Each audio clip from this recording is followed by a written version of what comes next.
Halo anak-anak, selamat pagi. Kita bertemu kembali ya dalam pembelajaran daring hari ini. Bagaimana kabar dan keadaan kalian? Semoga dalam keadaan sehat dan juga baik ya.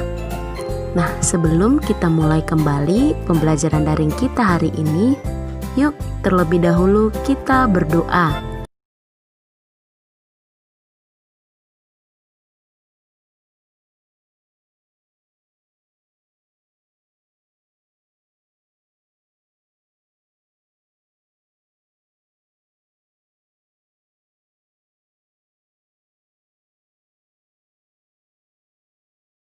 Hari ini kita masih belajar di tema 4, sehat itu penting.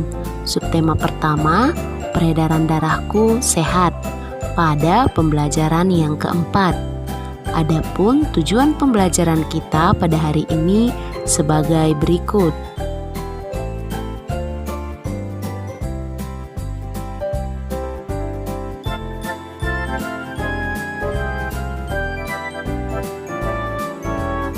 Dalam kehidupan sehari-hari, setiap individu memiliki hak, kewajiban, dan juga tanggung jawab sebagai warga masyarakat.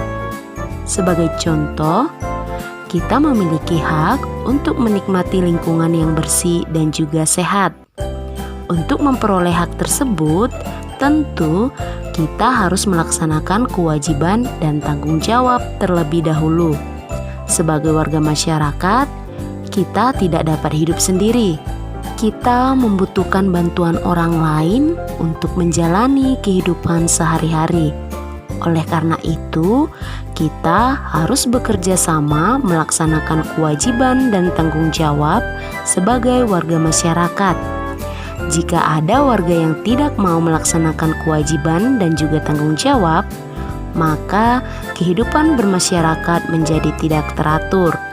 Nah, agar hak kita untuk menikmati lingkungan yang bersih dan sehat dapat diperoleh, kita berkewajiban menjaga kebersihan lingkungan. Caranya adalah bergotong royong membersihkan lingkungan secara teratur dengan penuh rasa tanggung jawab. Selain memiliki hak, kewajiban, dan tanggung jawab di masyarakat dan juga di rumah, kita juga memiliki hak, kewajiban, dan tanggung jawab di sekolah. Sebagai contoh, menjaga kebersihan dan keindahan sekolah merupakan kewajiban seluruh warga sekolah. Salah satu penerapannya melalui kerja bakti dan piket kelas. Seluruh warga sekolah harus mengikuti kerja bakti membersihkan sekolah karena mereka bertanggung jawab terhadap kebersihan dan keindahan sekolah. Setelah melaksanakan kewajiban dan tanggung jawabnya, siswa dapat memperoleh haknya menikmati lingkungan sekolah yang bersih dan indah, sehingga kegiatan belajar mengajar menjadi nyaman. Contoh lainnya yaitu siswa berhak memperoleh nilai yang bagus saat ujian. Nah, kewajiban siswa adalah belajar. Tanggung jawab siswa yaitu belajar dengan rajin dan sungguh-sungguh. Contoh lainnya juga, siswa berhak belajar di kelas dengan tenang. Kewajiban siswa adalah menjaga ketertiban. Tanggung jawab siswa yaitu tidak membuat kegaduhan di kelas. Dalam kehidupan sehari-hari, manusia berinteraksi dengan orang lain. Interaksi dapat terjadi di lingkungan keluarga, sekolah, maupun masyarakat. Setiap anggota masyarakat menjalin interaksi untuk mencapai tujuan bersama. Salah satu tujuan tersebut adalah menciptakan lingkungan yang bersih, aman, dan tentram. Nah, berikut ini contoh interaksi sosial di lingkungan masyarakat sebagai upaya menciptakan lingkungan yang bersih, aman, dan tentram. Yang pertama, melaksanakan kerja bakti secara rutin. Yang kedua, mengadakan ronda malam atau siskamling. Yang ketiga, menyelesaikan masalah lingkungan melalui musyawarah. Yang keempat, saling menghormati dan menghargai sesama. Yang kelima, tidak mengganggu orang lain yang sedang beribadah. Yang keenam, menjunjung tinggi rasa toleransi antar umat beragama. Yang ketujuh, tolong-menolong dengan warga sekitar. Dan yang terakhir, mengadakan perlombaan atau kegiatan yang dapat meningkatkan kebersamaan. Anak-anak, apakah kalian masih ingat jenis-jenis dari pantun? Miss ingatkan kembali ya. Jenis pantun terbagi berdasarkan usia dan isinya.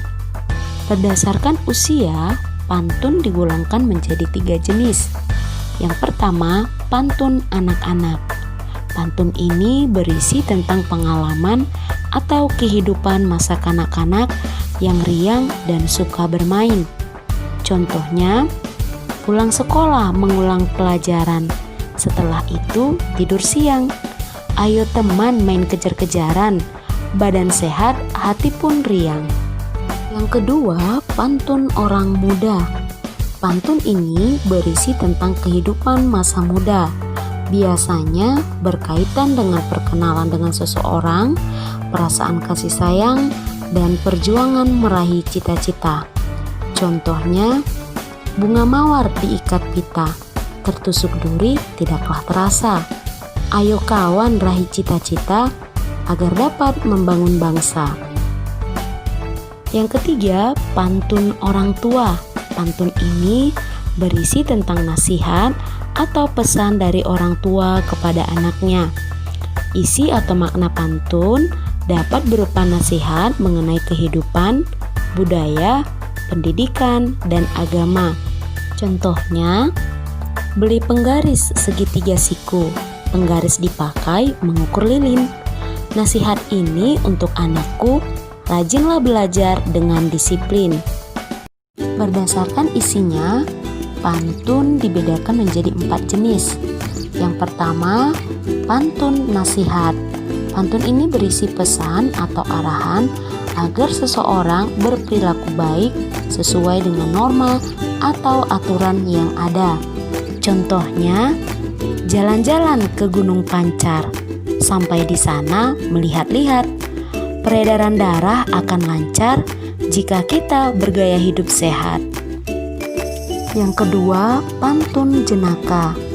Pantun ini berisi lelucon yang dapat membuat seseorang tertawa sehingga sering digunakan sebagai permainan dan hiburan untuk menghilangkan rasa penat dan lelah.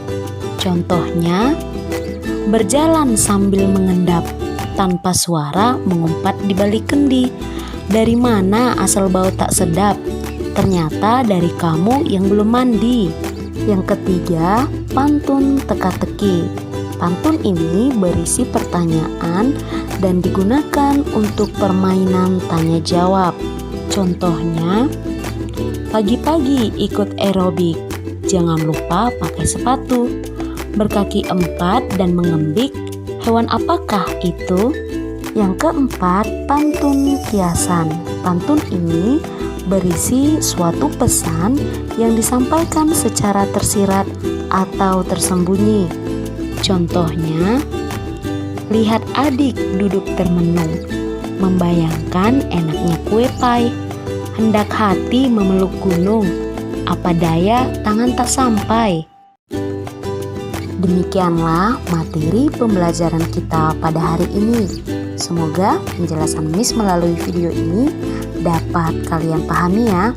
Tetap semangat belajarnya, jaga kesehatannya. Sampai bertemu kembali pada pembelajaran daring berikutnya.